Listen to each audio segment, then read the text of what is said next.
What is going on, guys? So, as you all have to know by meow, we had a ridiculous chapter 921. I know pretty much everyone is focusing on the very end of it, but there was actually a lot of stuff that was going down in this chapter, not just in terms of plot, but things that made it just a very interesting and hilarious chapter. So, I would like to just run through everything that happened, have a quick discussion, and there are a few theories that I kind of have just in the back of my mind right now, but there's not nearly enough confirmed evidence, I guess I will say, to really make an entire video on them. So for now, today, I'm just going to make a discussion video based on the chapter. So first of all, what I would like to address is, like I did call in one of my earlier videos, and don't get me wrong, I'm not bragging or anything, because it's really not that hard to figure out, and a lot of other people have claimed the same thing. Wano, the whole plot overall, is clearly becoming kind of like the tale of Momotaro, which, if you aren't really familiar with, I kind of briefly explain in my video where I talk about how Fujitora and Green Bull might come to Wano. So I guess if you want to see that, just look up like Franky, Fujitora, Green Bull, all that kind of stuff. That'll work out pretty much perfectly. It's a thumbnail with Fujitora on it. It's very easy to find. But yeah, pretty much with now we are learning they're going to go to this remote island where it's close to Wano, but it's not exactly connected. And they're calling it like the Demon Island, which is like what the name of the island is pretty much called in the story of Momotaro. That's where he has to go and fight the devilish kind of people, the final boss pretty much. It's just pretty clear at this point that they are basing off of that, and for all we know, Momonosuke is possibly going to have a huge role in the story because of his, the beginning of his name starting with Momo, and him being dressed in the Peaches little garment he has going on. So then, something that most people definitely don't care about, but I absolutely have to mention because it is very possibly the greatest callback in One Piece history, the introduction of Shinobu, and more specifically, Sanji's reaction. As soon as I saw this, Sanji's reaction specifically, I couldn't even read the chapter anymore. I was on the floor laughing. I just had flashbacks of Water 7. It was way too good. It was way too good. It was just so funny. I'm really hoping that maybe this happens an additional time in the story because, come on, it's just way too funny. Oda really knows how to hit me in the laughs, and that was a critical part of this chapter, in my opinion. But then, moving on to the more juicy parts of this chapter, starting from here, it really just got absolutely crazy nonstop. We first get to see Shutenmaru, and we kind of, I think for at least most people, saw a different side of him than we were expecting. He kind of was built up to be this Robin Hood kind of character, but he's kind of just a douchebag, at least as far as we can tell, which is a little weird since he is a samurai. I don't really understand why he's so fat and everything. It's a strange situation that we are being thrown into right now. But, I mean, come on. The showing that we get from him facing off against Jack, and really, at least at this point, kind of destroying him. I mean, there was only one really clear blow on either side, and it was against Jack. He was actually coughing up blood, which is pretty significant if you ask me. And while we are talking about Jack, I would like to mention something that got me super excited, something that seems to be overlooked, at least as far as I'm seeing on the comments on Reddit, different YouTubers on Twitter and whatnot. Something I just have not really seen addressed is that when Jack walked into the scene in the first panel he is shown, right above his name it says All-Star. It says Beast Pirates All-Star Jack, which is pretty insane considering the first time he was introduced it said one of the calamities or disasters, whichever translation you are using. But it says All-Star now, and I guess you could think like, alright, maybe All-Star is his nickname, like All-Star Jack, but we already know that he is known as Jack the Drought. So what exactly is this All-Star? We have not seen it as a position on Kaido's crew up until this point. However, in all fairness, we are constantly being introduced to different positions and roles on his crew. So, what are we really talking about here? Did Jack potentially get demoted? I think it is very well possible. I mean, you have to consider that this guy's track record in the last few weeks is absolutely appalling for somebody who is strong as a Yonko commander. I mean, when we first saw him, he was a Yonko commander. The first thing we see him do is go to Zou and fight there for days on end, and then have to leave before finishing the job, before recovering Raizo, so he can go and try and get Dofi back. However, when he does actually meet up with Sengoku and Fujitora, he gets completely annihilated. I mean, it's not like we got to actually see the fight or anything, but, you know, he was clearly injured, and when he came back to Zou, he was not in his full form, which, you know, is kind of unfortunate, but he does get there and then gets one-shotted by Zunisha, which is kind of unfair, I guess, you know, like what really could handle that thing. But he did, and he was just sitting at the bottom of the ocean for the longest time while Kaido had to deploy some men to go get him out from there, which, if you think about it, might actually be kind of difficult, considering he can't use any Devil Fruit users, and he's a pretty large guy. It might be actually a pretty big deal to get him out of the ocean, especially with that much water pressure. Maybe I'm looking too much into it, I don't know. But I feel like it could have actually been a big deal, and Kaido might have been pissed about that. And that's not even the end of it. I mean, I guess technically that's like all the failures he has and everything, but I'm sure he had to go back and explain what happened to Kaido, and Kaido probably wasn't too happy with his failures. I mean, sure, you know, he kind of did get put in some bad positions, although I would argue that he made some really bad decisions. However, Kaido doesn't really seem the guy to accept failure, and I could see him being extremely upset with Jack and possibly demoting him to All-Star or whatever that is. I feel like it's a little weird that there would be something in between Calamity and Headliner, considering, well, you know, Hawkins is a headliner, although in all fairness that could be because he is so new to the crew.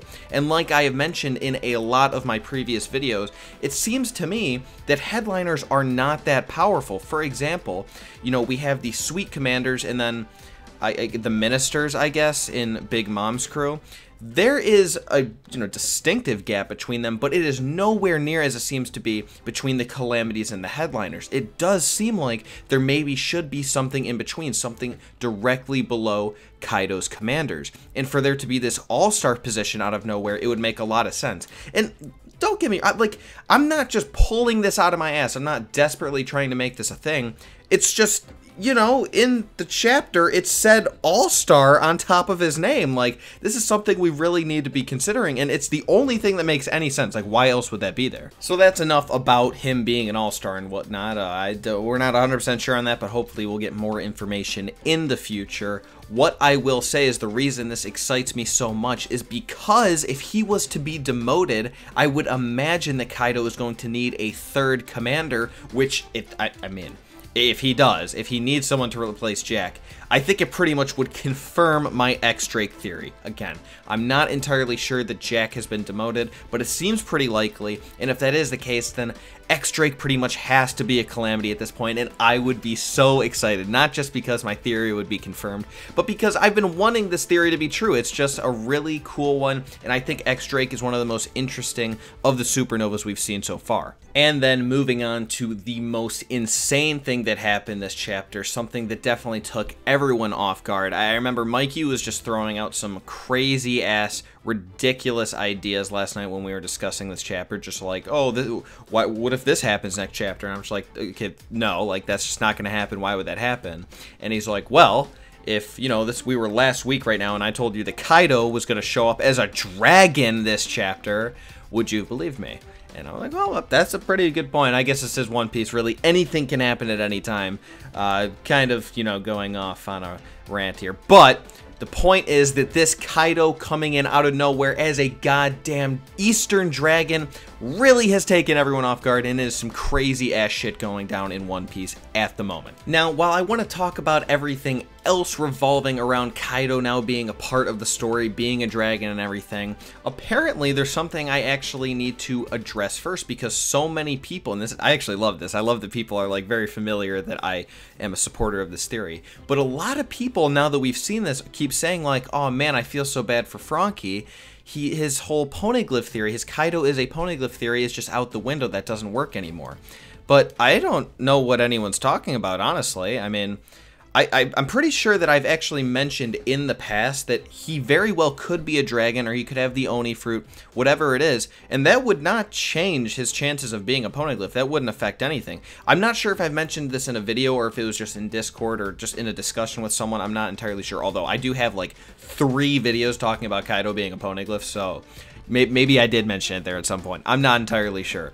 But I know I've talked about it before, that he could very well have the dragon or the Oni fruit or whatever, and that would not affect him being a poneglyph, because if he was a poneglyph, He is indestructible, like I've talked about a million times, and therefore, let's say he's a poneglyph, and he eats the dragon fruit, okay? Boom, he has the dragon fruit. And then he eats, let's just say, the Oni fruit, which would explain why he looks pretty much exactly like an Oni when he is in his, I'm using quotes here, human form. He wouldn't die from eating 2 devil fruits because he is a poneglyph and they are supposed to be indestructible. And again, I'm not just pulling this out of my ass trying to make this theory work. I really don't think this affected anything. I mean, I've had this come up in the past when people always talk about and bring up how he's trying to kill himself. I have always used that as leverage as to how this theory could be true. I've mentioned in the past how it makes sense for him to be a poneglyph because there's so many ways you'd just be able to kill yourself if you were not, like eating 2 devil fruits. I've mentioned in the past that eating 2 devil fruits would not be a viable tactic for him to kill himself because he's a poneglyph, and that would probably not affect anything then. So boom, I didn't really want to address that. I didn't know it was going to become important, but so many people have been talking about it. I mean, I don't think that it increases the chances of him being a poneglyph. I just think it's unaffected. It's him eating 2 devil fruits would just not change anything in terms of it being a poneglyph. So again, didn't really want to talk about that, didn't know it would be necessary, but so many people are talking about it, so just had to put that out there for you guys. And the last important thing that I thought was worth mentioning is, why exactly does Law know that this dragon is Kaido? I mean, even Momo, and we haven't really seen them say anything yet, but I would imagine like Kinemon, Raizo, all those guys, didn't seem to realize that this was Kaido, but for some reason Law does. Why does Law know that Kaido is a dragon? No one else seems to be aware of this. This isn't like just obvious information, but for some reason Law knows. I know that he is like the master planner and whatnot, but at the same time, like, he's never really met Kaido. I don't know how he would have this information. I think this just goes to show that Law is returning to his roots as a type of strategist and a guy that is just going to play a central role in the story. He's not just on a revenge mission anymore, kind of compromising his own plans for vengeance against Dofi. He's going back to how he was. Maybe he's going to get a big power boost just like he used to be. I'm really excited for the future of One Piece right now. So that's pretty much all I have to say about this chapter. Those were all the big points that I wanted to hit. It was absolutely amazing. I remember when the spoilers came out and I had to wait forever. It was like the spoilers came out over 24 hours after it was translated. It was terrible. I remember people were saying that the spoilers were crazy. I didn't read them or anything, but they were saying that this chapter was going to be hype, and man, was it. It pretty much from the very beginning. I mean, we immediately are just getting to see how Momotaro is going to be kind of a part of the story, and then just amazing comedy, just Jack getting absolutely annihilated, potentially being demoted to an all-star, if that's even a thing. It was just non-stop awesomeness. I mean, it ended with Kaido being a dragon, for God's sake. What are we even talking about here? If you enjoyed this video, remember to give it a thumbs up and subscribe if you haven't already. Remember to leave me a comment letting me know what you thought about this video, if you enjoyed it, if you thought I am just completely missing the point on pretty much everything that happened in this chapter. Shutenmaru is not that powerful, and he got completely lucky against Jack. I don't see how you could think that, but, whatever. If any of my points just seemed way too crazy, I'm more than willing to talk about them in the comments with you. And if you want to go even a step further than that, you can check the description and hit the link to my Discord, join that. That is really where I have the majority of my discussion. I do try to hit my comments a lot, and I definitely do read all of them, but the majority of the discussion I have with my fan base is in my Discord. We have a ton of different text channels mainly dedicated to One Piece. We have verse discussion. That is by far the most popular channel, where we talk about different power scaling and whatnot between characters, who would defeat who, what abilities would they use against each other. It is a fantastic time. There's a role system and everything, so based on your activity and how enjoyable you are to people in the server, you can move up in ranks. It's kind of like a pirate ship. With that all being said, thank you so much for making it to the end of this video. I hope you guys have an excellent rest of your day, a great start to your weekend, and I will talk to you soon.